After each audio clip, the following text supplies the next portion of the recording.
Good morning, everyone, and welcome. Those of you who are in the back, please come and take your seats. We want to start right on time so that we can also finish on time, as our convocation is limited to just 60 minutes and there's a great deal to say.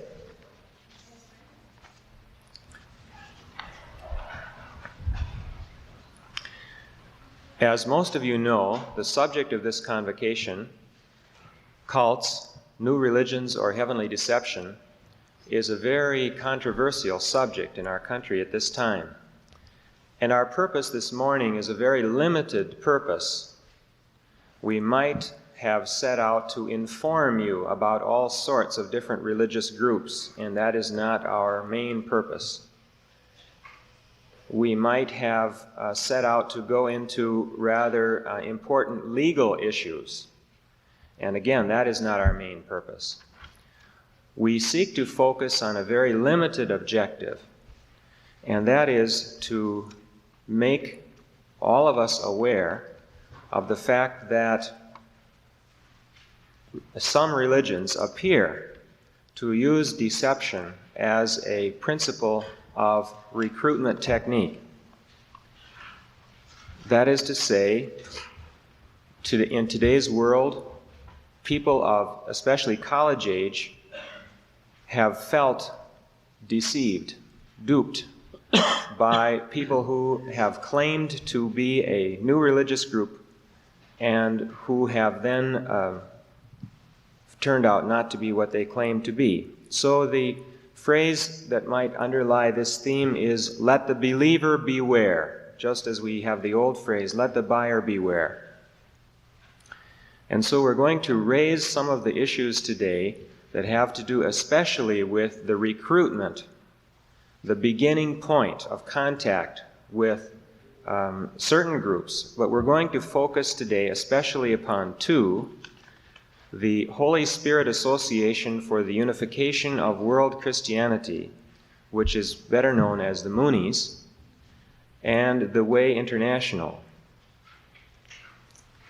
We have 4 panel members, and I'll say a word about each of them now so that the flow of the speeches will not be interrupted later. First of all, we're going to have a brief report from Karsten Nelson, who is a senior communications major from Bloomington, about the presence of religious cults or new religions, depending on how you want to call them, on the Augsburg campus itself. Secondly, we'll have the main address by Reverend Lee Toney, who is brother of Rick Toney, whom almost all of you know. Lee Toney has been a pastor in the American Lutheran Church for some 17 years. He's a graduate of St. Olaf College and Luther Seminary, and among his pastorates was one in Las Vegas, Nevada. It was while he was living in Las Vegas that he became especially interested in the Mormon Church. Since that time, he has taken up his task as the director for parish support at the ALC headquarters here in Minneapolis, and has become interested in studying various religious groups who are outside of the mainstream. Our third speaker is Dave Brandt. He's here as a representative of parents who have had children in groups like the ones we're talking about today. And specifically, he has had a daughter who was in the Way International and has since left that group. Our last speaker is Richard. He's a graduate of Concordia College in Moorhead. He's originally from Chicago, and he has spent 1 year in the Unification Church, the Moonies, and that was about 4.5 years ago. So without any further words, I'll call first of all on Karsten to say a few words about the Augsburg experience. And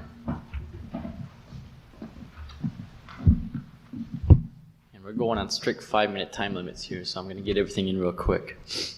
A lot of times I guess the word cult would bring fear in people and especially make you think of possibly some distant relative you know or somebody you've heard before.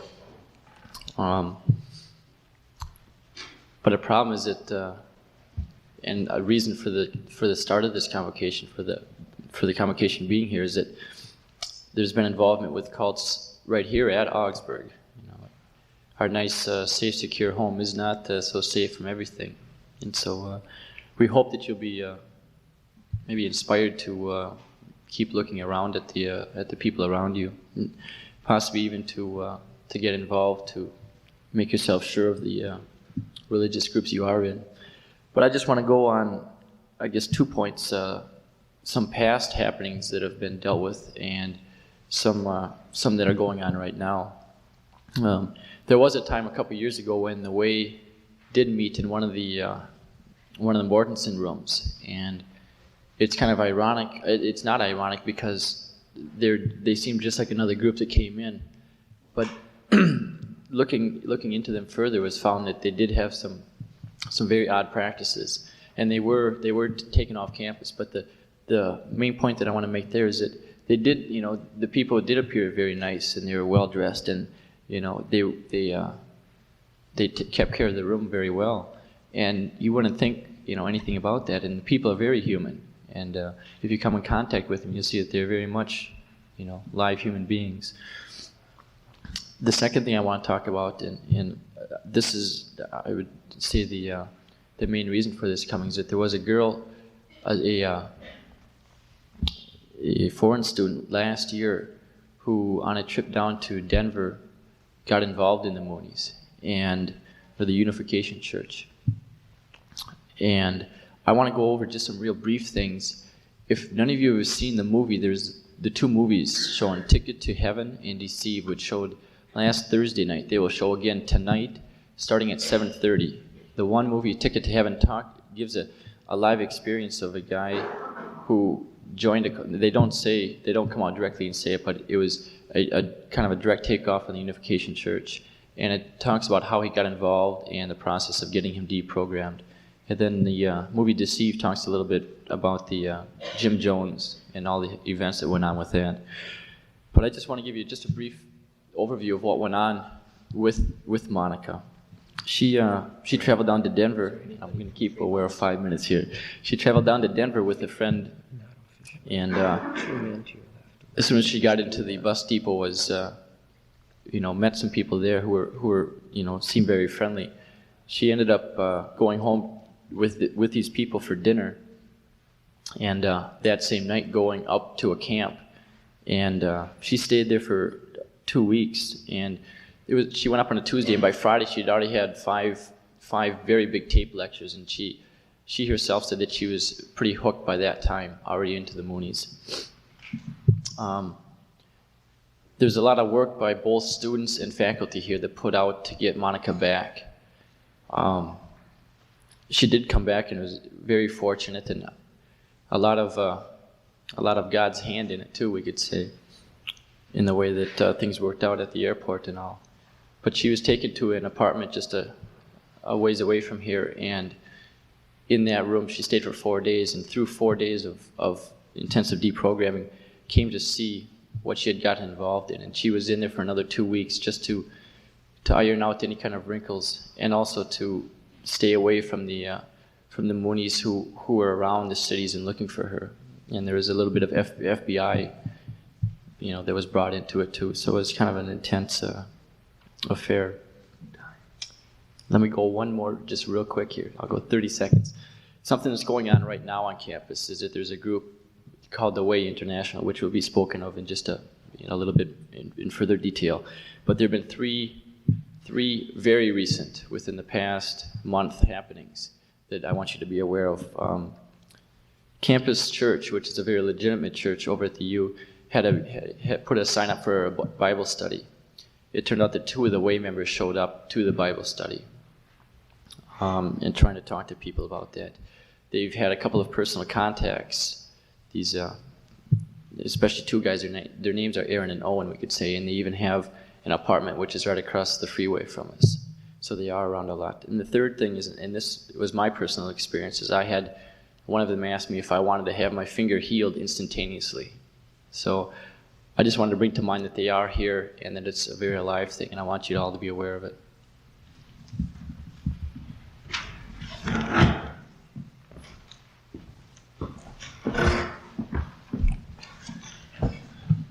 Good morning. What a subject this is. We could spend hours rather than minutes on it. It's good to be here at Augsburg College. I hear a little bit about your school once in a while when we have a family get-together, and it's good to be here. I want to jump right into the subject. I'm not going to be talking about either of the groups specifically.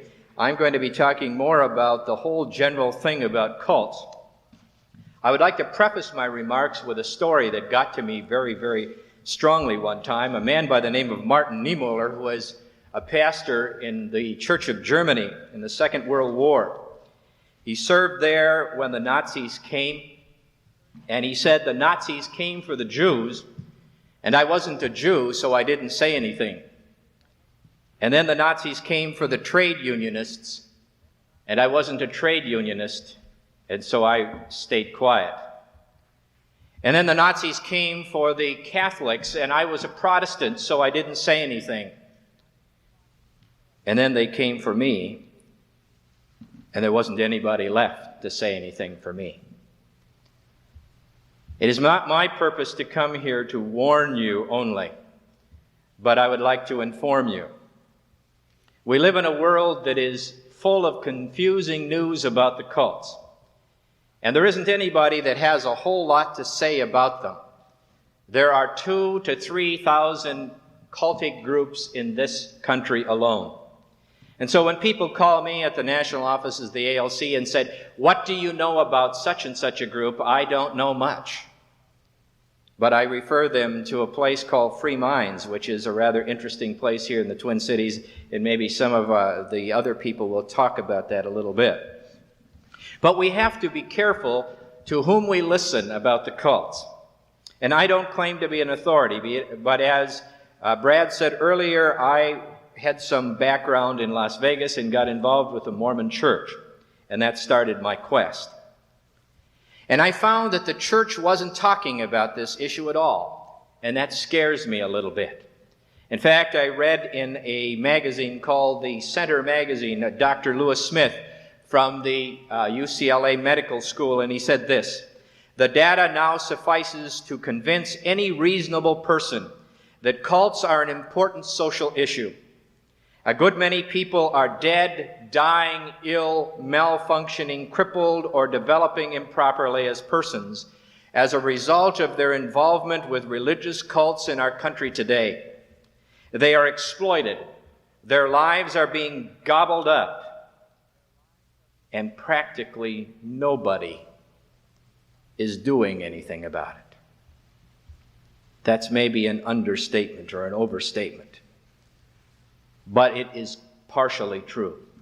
And I've been asked to talk about this issue from a couple of sides. One is what draws people into the cults, and I will mention that. The second one is how do we warn people about the cults, and then I get a little squeamish. I don't know if we want to use the word warn, but still we want to be strong enough, but I'd like to say at least inform you about them.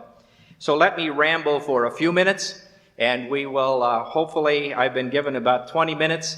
If you get done listening before I get done talking, raise your hand, and we'll go on to other things. Let me ramble. Most of the people who are involved in cults today are relatively young, in the late teens and early 20s. The whys of cult vulnerability are important, I think, to take a look at. But let me begin with a couple of cautions. One is that there are no simple answers. There are probably as many reasons for young people to get involved in cults as there are people who get involved in them. And so don't just think that one person like myself who stands before you has all the answers. There aren't any easy answers. And secondly, we have to understand that not all young people are involved in the cults. A man by the name of Philip Lukos, who has written a good little booklet that you might want to pick up called How to Respond to the New Christian Religions, says that there are 60 million young people between 18 and 26 in the United States. And out of these 60 million, there are 600,000 of them that are hardcore cult members. That's only 1% if my arithmetic is correct. And then beside those 600,000, there's another 600,000 to 1 million young people who are standing on the fringes of the cults and are trying them out a little bit. That's 1 to 1.5%. So we're talking about 2.5% at most who are strongly involved in cults. Now that's important. 2.5% of people, 1.5 million people, that's something we must be concerned about. But let's not delude ourselves into thinking that that's the only concern that faces young people today. I think of alcoholism, and I think of drug abuse, and I think of dependent relationships. These are things, too, that draw our young people. And so we don't want to forget about those things. But we do want to talk about cults, and there are some things that we need to say. Well, why are young people so vulnerable? One is that you are at a critical time in life. Maybe not you so much, well, yes, you too, but especially when you're just graduating from high school. This is a time when old relationships, old friendships are being broken, and there's a need to start some new ones. Maybe you're leaving home for the first time. And when this happens, a whole loneliness sets in. And when that happens, the cult is right there, ready to be the one who will take care of you, who will be that inviting harbor for those young people who seemingly just don't know where to turn. Secondly, it's a time of powerlessness. When you're in your parental family, there's a certain amount done for you, even though sometimes you'd wish it wasn't. But nonetheless, there are certain decisions that are made for you, and you don't have to decide everything on your own. You might be told you have to get in at a certain time, that meals are at a certain time, and so on. And so a certain number of those questions are answered.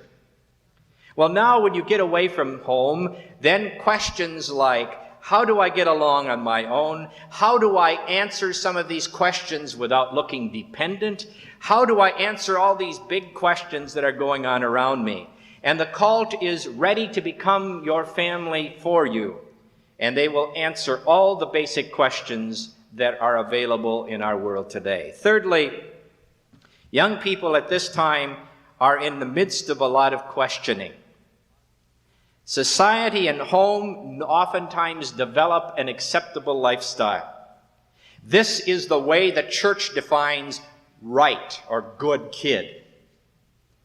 But sometimes all of us would like to test our own growing up. We'd like to test our own value systems. And our society sometimes almost causes us to become anti-establishment in order to question some of the things that are part of our backgrounds. And so when this happens, when we are in this questioning period, the cults stand ready to not only question, but they will question home, they will question family, they will question church, they will question government. Everything else is wrong, and they are the only ones that are right. It's interesting that 2,000 or 3,000 groups feel that each of them is the only one that's right. And if you get ex-cult members together, they are amazed to find out that each of them has been told by his or her individual cult that we are the only ones right. Normally, when I talk about Mormons, I try to say to people who are listening to me, I'm not out to try to clobber the Mormons. Maybe I want to be a little stronger when we start talking about some of these cults. Because basically these cults are out to dominate and control those of you whom they are trying to get into their group. And so the fourth thing I would like to say is, and perhaps the most important thing is, that a young person or anybody who gets involved in a cult doesn't get involved in that cult because of what the cult believes. But you get involved in the cult because of the promise that the needs that you have will be taken care of.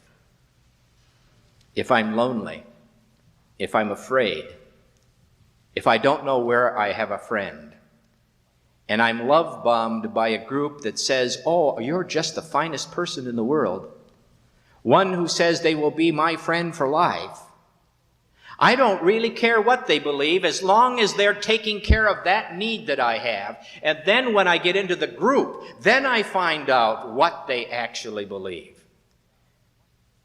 And maybe it's not so much they as what one person who is the leader of that cult believes. And then that's the thing that sets the tone for the entire group. So even though we might be raised in the church, even though we have gone through confirmation, and if your confirmation was like mine and I'm in the business of doing that kind of thing now, it may not have been such a good background.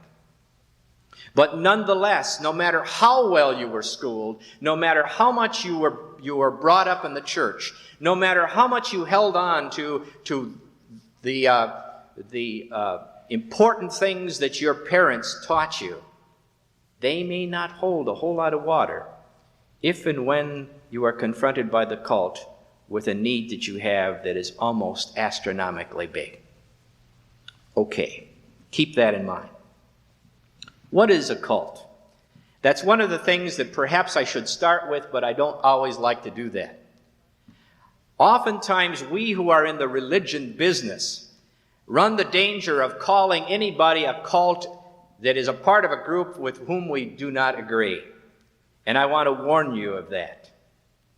The one thing a cult is not a synonym for another denomination.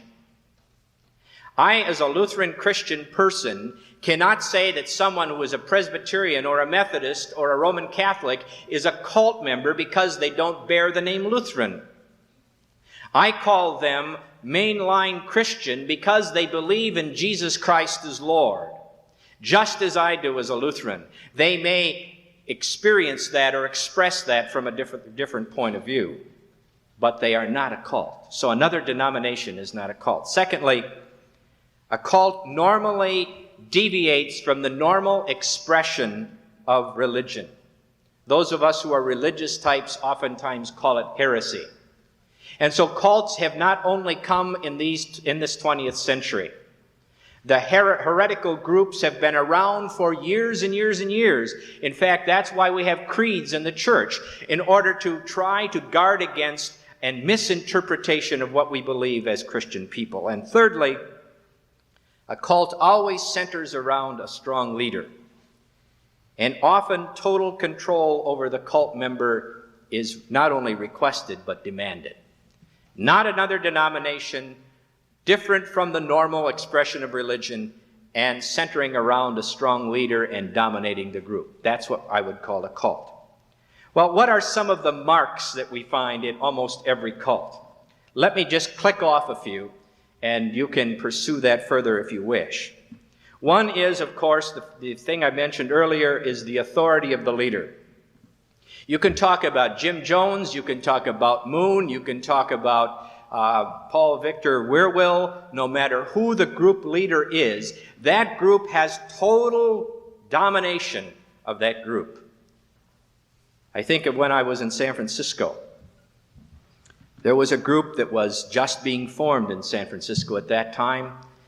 The leader of this church was considered a very, very legitimate person. He had a very strong social interest in the city, and he drew people very strongly to his group. After a while, he grew phenomenally, but he got out of the country because he didn't agree with what the country was doing. And he went to a place called Guyana, and his name was Jim Jones. 900 people committed suicide or were shot because Jim Jones said that's what was going to happen. The authority of the leader is always there. Secondly, the leader has had a special revelation from God or from whomever that person feels is God, and that leader alone interprets that revelation. No one else can do it. The Mormon Church is good at this. They have revelations continually. Lately, or within the last few years, that blacks could become priests. But you don't know what's behind that revelation. Thirdly, they're very dogmatic. There are no deviations from behavior. In some of the cults, they are incarcerated almost in a temple or in a communal house or someplace, at least until they're hooked. And then after they're hooked, they may go out and do some street work or something like that. But mainly, there are no deviations from behavior. Fourthly, they oftentimes front as a legitimate group. You may not know when you get involved that you're getting involved in the Moonies, for example. They will be calling it a creative community project or something like that. When Karsten was talking about this young lady from Augsburg that got involved in the Moonies, right? That's their way of operating. They invite a person to dinner, and pretty soon they're at a camp, and then they're programmed throughout that what they call love bombing time. So they will front as a very, very legitimate group. Fifthly, each has its own vocabulary. And the cult will use the vocabulary that is similar or almost exactly alike to the Lutheran or Christian background. Mormons say that we are saved by grace, salvation by grace. Now, we as Lutherans hear that all the time, but they don't mean the same thing as we do when we talk about justification by grace. They believe that means that everyone will someday be resurrected, and where one goes after that time will be dependent upon how well the person lived his life. That's not what we as Lutherans believe when we talk about justification by grace. So they will use a vocabulary in their own way. Sixthly, they will use a type of behavior modification. Is it Rich? Rich will probably talk about that. Because if he was involved in the Moonies, what they try to do is to get a person to put a brain into neutral, to no longer use the head, and then they can program that person as they want. These are some marks of the cult. Well, if that's the case, what do we do about it? Do we run off into caves and hide? Do we run around with a gun in case someone is ready to try to get us? No, that's not what we're about. But one of the things I say to all of the church groups with whom I meet, and that is, you must know what you believe as a Lutheran Christian or a Presbyterian Christian or whatever kind of Christian you call yourself. Know what it is you believe. Don't be backed into a corner by a group that gets you to admit something that you don't believe at all. Secondly, make the facts about the cults known, and be careful with whom you talk. Not everybody has good information. Thirdly, listen to the former cult members. David and Rich are going to talk about that in just a few moments. Listen to these people. I'm dealing with this very objectively because I've never been involved in a cult. But I've sat with some people and cried with them, especially parents whose young people are hooked into these things, and this young person is completely different from what he or she ever was in the past. Fourthly, and most importantly, don't use these groups as support groups. I don't know how many people say, oh, I will just go and be a part of them and get the friendship they offer, but I won't get hooked. Baloney. You will get hooked. Don't use them as a support group. Fifthly, learn to question. Don't take everything in hook, line, and sinker. We live in a world where everybody is really beset by the big problems of our world, and we would love to have someone say, this is how you answer that big question. Sorry, that's not possible. We all have to make that way ourselves. We have to learn what it means to live in the world in which we live. There are no easy answers or no free lunches. We have to learn to question. And even question the religion you're a part of. Pastors don't drop dead when they find out that someone is questioning. That's what growth is all about. And finally, become integrated into a congregation or a group with whom you can share some legitimate relationship. Not a group that's trying to dominate you, but a group where you can find the support and the care and the love that you need as you make your way along life's path. That sounds pious, but it's true. I'm presently doing a paper that I'm going to try to distribute to all of the Lutheran pastors in the United States. And we're going to try to help them give that paper to all of the young people when they graduate from high school. And so we're trying to do some things, and my time is up now. But I would be willing to talk with anybody individually. You are free to call my office anytime. I would encourage you to look at some of these books on the How to Respond series. I've got a short bibliography that I use. If anybody wants a copy of it, I'll talk with you. I'll be around a little after this is over, but I'll stop. My 20 minutes are up. Thank you. Do you want this? Thank you.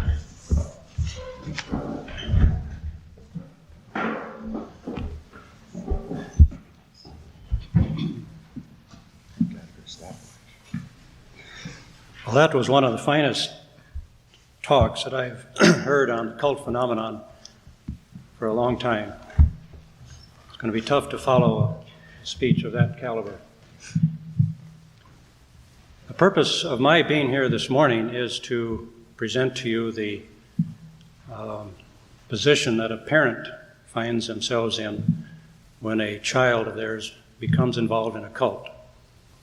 I notice that there are very few parents in the audience today, so perhaps my thoughts will be very hard to relate to, but we will see as we go along. I would like to just give you a very quick chronological rundown on the experience that our daughter had in the cult. She became entrapped in the Way International when she was a student in Spain, of all places. But you have to remember that these cults are worldwide organizations. She was in Spain taking her junior year of college and became involved at that time.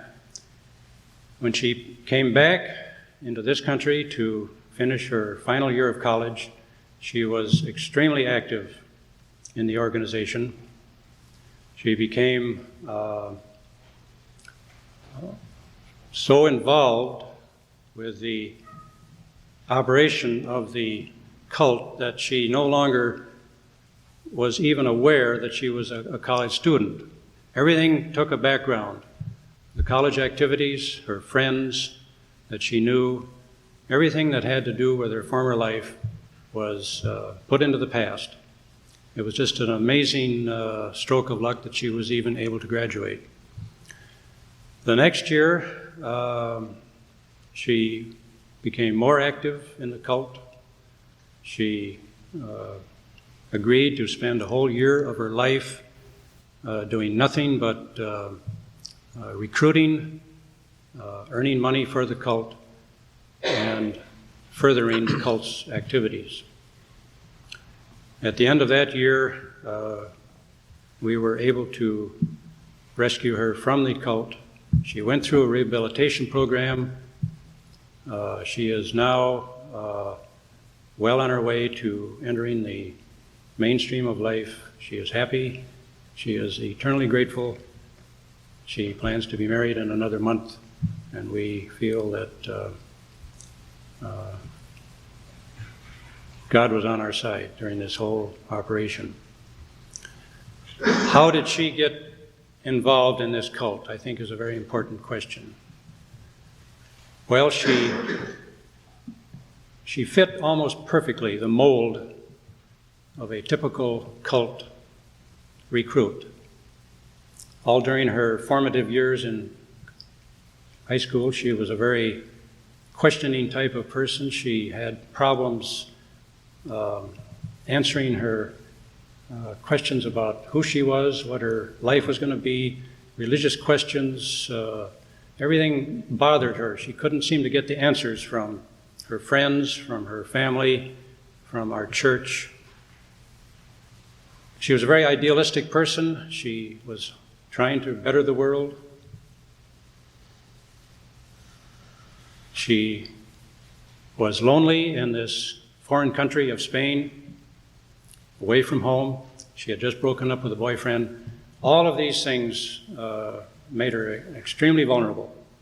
And when she became exposed to this cult, it was just a very natural thing. As parents, what were our reactions? What did we do? How did we feel?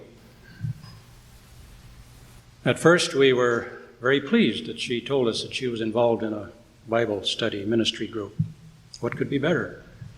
We didn't know anything about cults. We'd read about cults occasionally in papers, but that always happened to somebody else. Couldn't happen to our kids. But then we began to see some changes in her. When she came home to take her final year of college, she was no longer the same person that we knew. She was no longer a gentle, caring person. She was no longer interested in family matters. She became cold, distant. Her two brothers recognized her as being an entirely different person. Then we began to question. Then we began to realize that there was something different about her. All of a sudden, the truth hit, and we panicked. We learned she was in a cult. What did we do? What could we do? We were helpless. We had no knowledge. We did everything wrong. We tried to reason with her. We tried to argue with her. We tried to take her to psychologists. Everything was just the absolute opposite of what we really should have done. But finally, we, through the help of the organizations such as Free Minds, we began to understand how cults operate. We began to educate ourselves. We began to realize that we should try to understand her and where she's coming from. Time is up. Okay. I will just end by saying that everything worked out fine, and we're very pleased that she is now back to normal.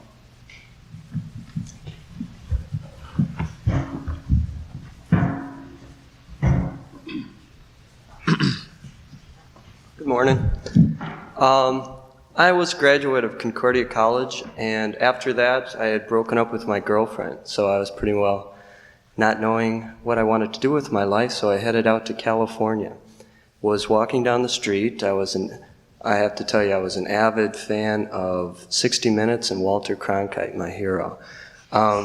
From there, I was walking down the street in Berkeley at Telegraph Avenue, was approached by a young gentleman who introduced me to an organization called the Creative Community Project. I had no idea what that was.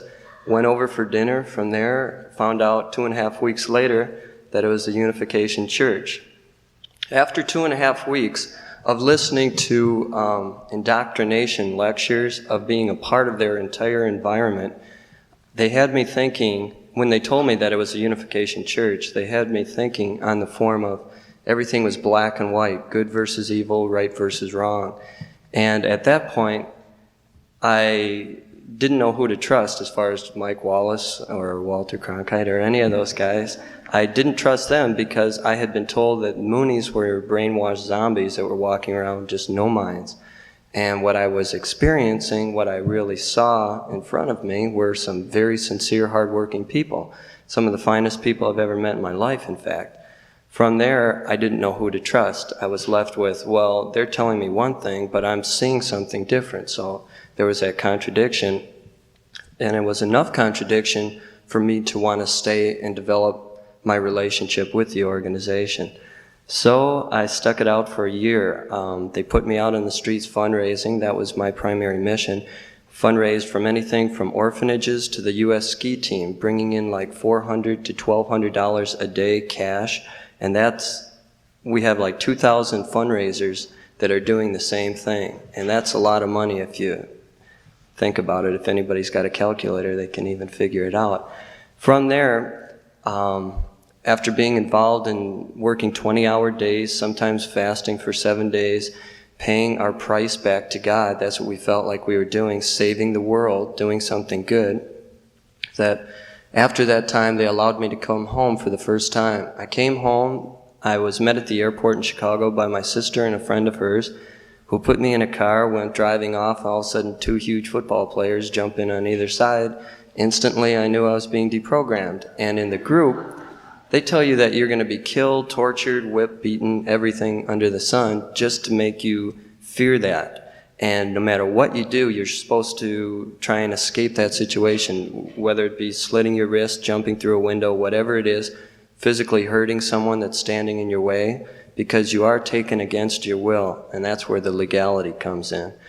From there, all that really happened during the deprogramming was they presented me with information. People ran up to me on the streets. A lot of times fundamentalist Christians ran up to me on the streets while I was fundraising, screaming, calling me everything under the sun. And from there, it would go in one ear and out the other. But in a deprogramming situation where a person's held against their will, pretty much the presentation of information, the information that they heard, it pretty much takes on a whole different meaning because you look at it objectively. You don't have some older brother or sister in the group telling you, oh, it's just Satan trying to invade you and things like that. You can really look at it for yourself because you do lose yourself. You lose your individuality. From there, this lasted 4 days, and then I came up and went through a rehabilitation center, very much like someone coming off of drugs or alcohol, because you have a dependency on the organization, maybe not on a chemical, but you have a dependency toward those people, toward the community, toward working for God, working for this mass movement. To a large extent, I've been now out of the organization 4.5 years, and I've been deprogramming other people, not only out of the Unification Church, but out of a number of different groups. From there, one man wrote an excellent book called Thought Reform and the Psychology of Totalism. In it, he basically says that thought reform, mind control, which basically is everything that these cults are about, this whole cult issue, believe it or not, has nothing to do whatsoever with religion. It's all mind control. Once that is established, once you understand what mind control is all about, then that whole experience, your whole involvement, takes on a completely different understanding. And what he says is mind control, basically, is two things. First, they present you with you are an evil person, breaking you down completely. After that, it's the re-education where they build you back up to formulate pretty much their own person. You are now a Mooney, basically.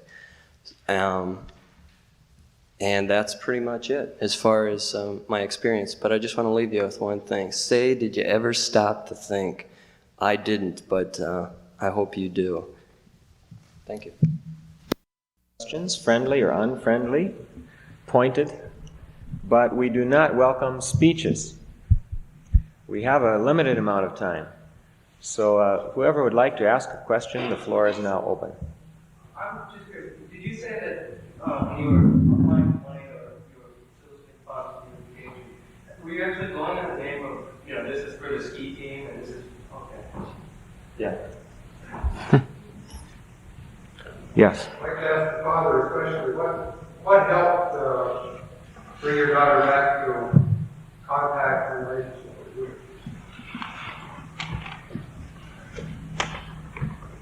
you? Was your question, what brought her back to a relationship with a family, did you say, or a relationship to herself and to her own?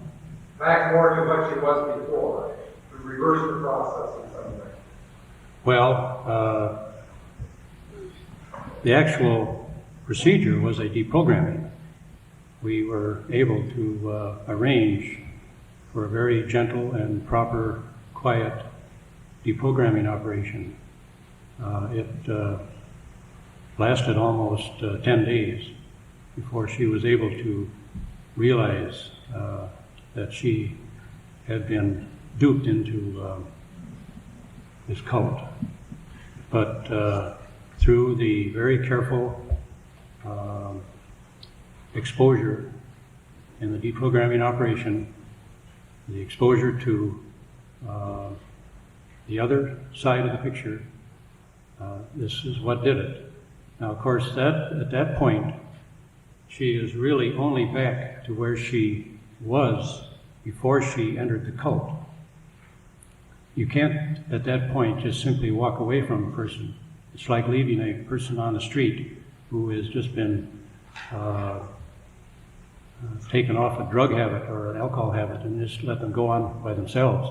It's important for them to go through a period of rehabilitation, very careful group therapy, where they join with other ex-cult people. They compare what that other person has gone through. It's just a very careful, patient procedure to bring them back to the point where they are then able to control their own destiny, think for themselves, out from under that mind control.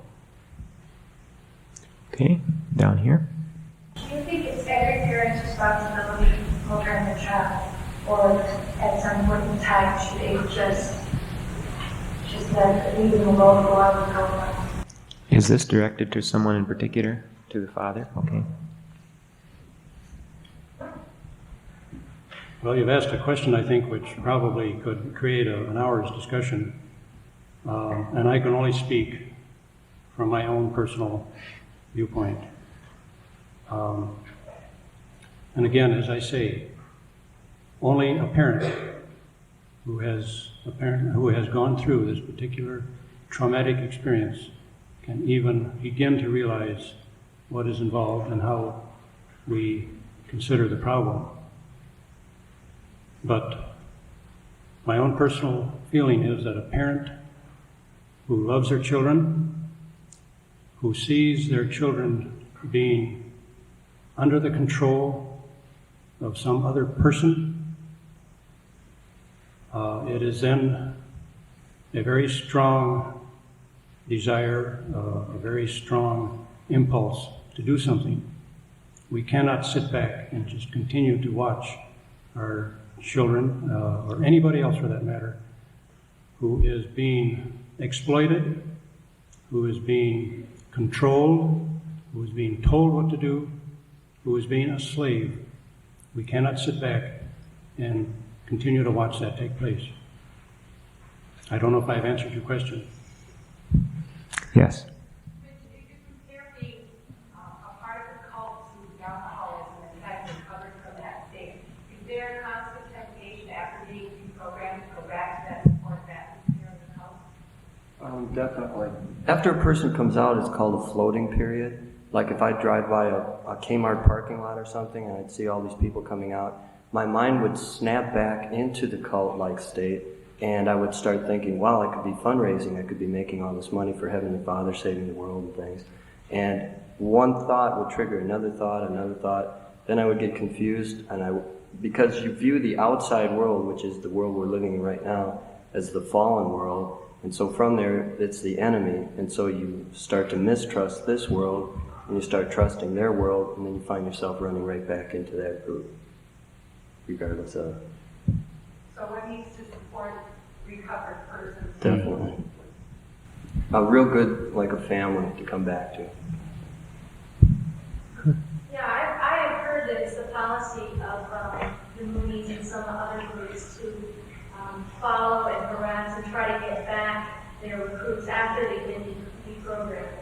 And I'd like to know if either of you two have had any experience with that and how you dealt with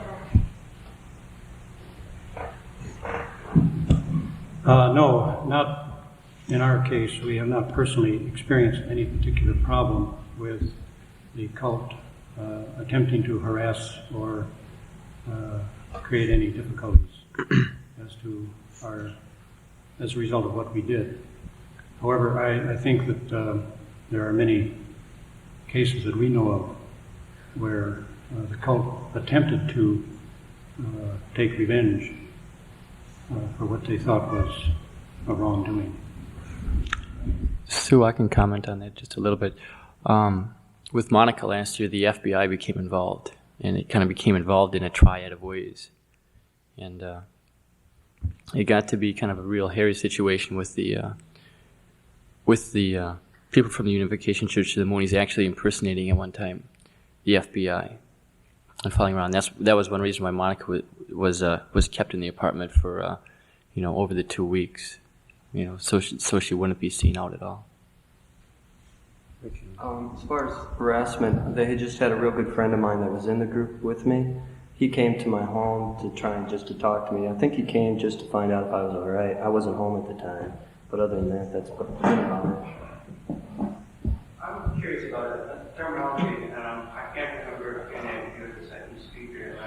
But you were talking about the Mormons. Now, you also include them in terms of being a cultic group that was I would include Mormons as a cult group in this broad definition that I'm talking about. They are strongly leader-led. The strong leader is there. They would be what I would consider not a Christian group. You would not name them as another denomination. I've done a paper on that, and if you have any interest in that particular thing, I've got some comparisons between Lutheran and Mormon doctrine, and just by looking at that, you see they certainly look at things differently than we who call ourselves Christian. They will call themselves Christian again, but not from the point of view that we talk about Christianity. But is the difference in doctrine enough to associate them with the cult? Well, they have cultic practices too about getting people into the group, holding them in the group.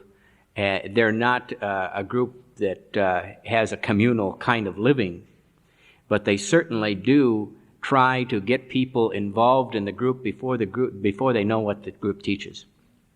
And again, they are normally playing on the person who is lonely or in a particular need. Everybody that I had join a Mormon church that was a member of my parish said they were there when I needed them.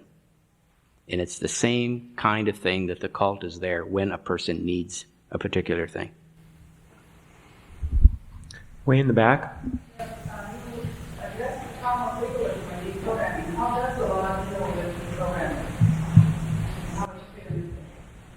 Well, not too much, but in the state of Minnesota now, I think there's a recent Supreme Court ruling that says it was the Susan Youngclaws case with the Way International that allows the parents to hold their child against their will, even though they're an adult, for I think 3 days now.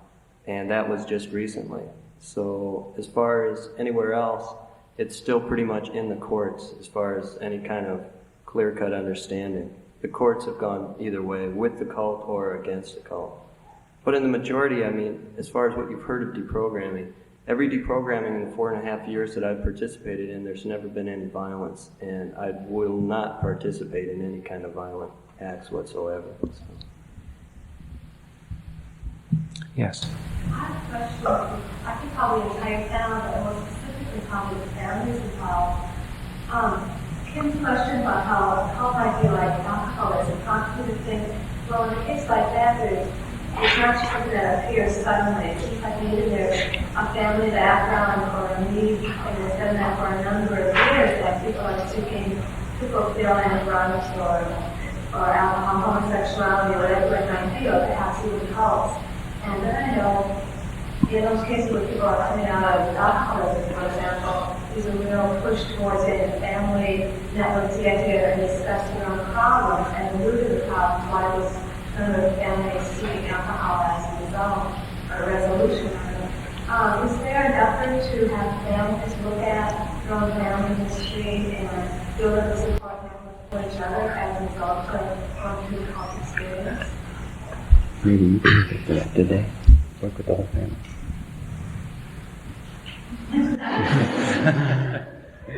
I'm not sure if I can answer that kind of a question. I'm certainly not an expert in family matters.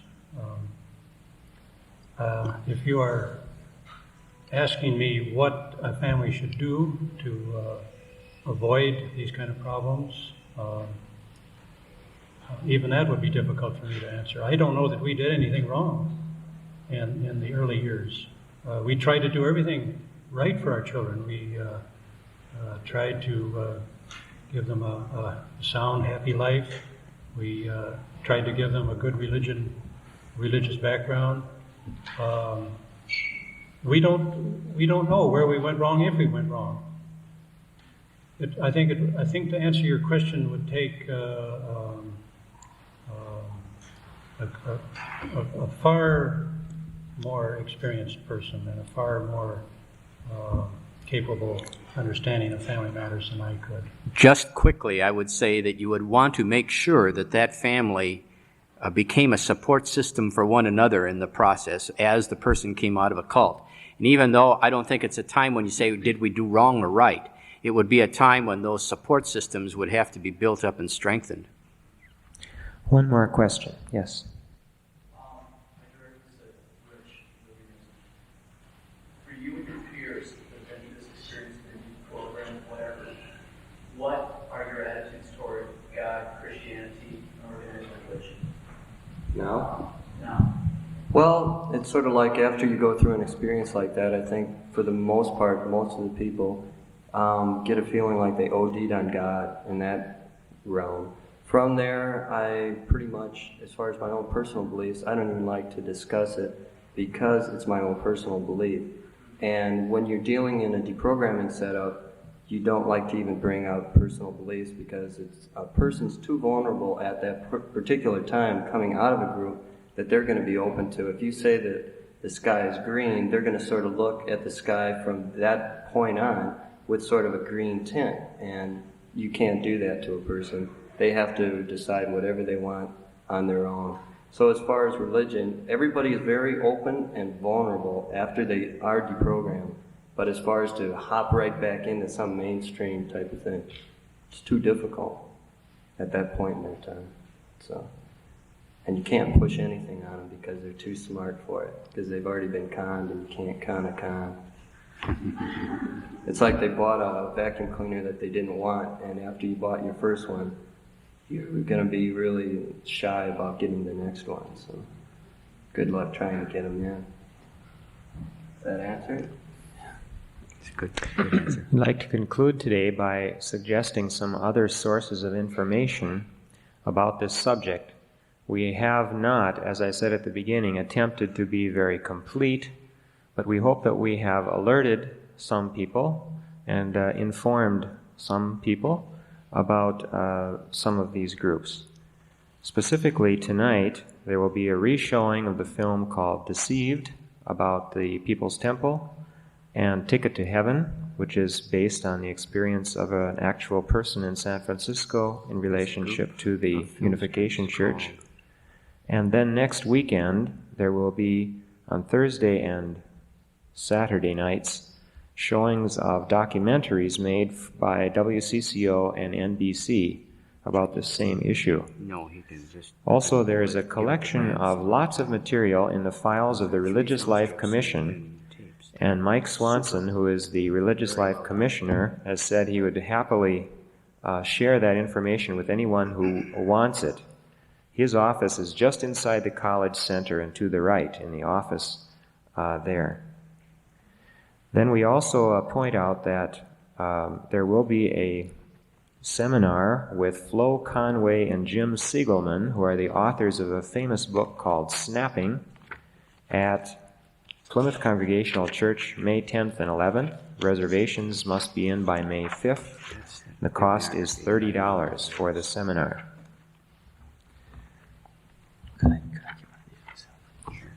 Karsten, did I say what you wanted said, or is Yeah. there something more? Just a note on those movies, if you're interested, they're going to be shown. Millie, was that up in the Marshall Room? In the Naughty Niche, that's right. In the Naughty Niche tonight at 7:30. And the one, once again, the one movie, Ticket to Heaven, is not explicitly stated, but it's more or less a direct takeoff on the Moonies. And so that was one group that we talked about. So feel free to stop down and see either one or both of those. Thank you for coming. Enjoy the sun.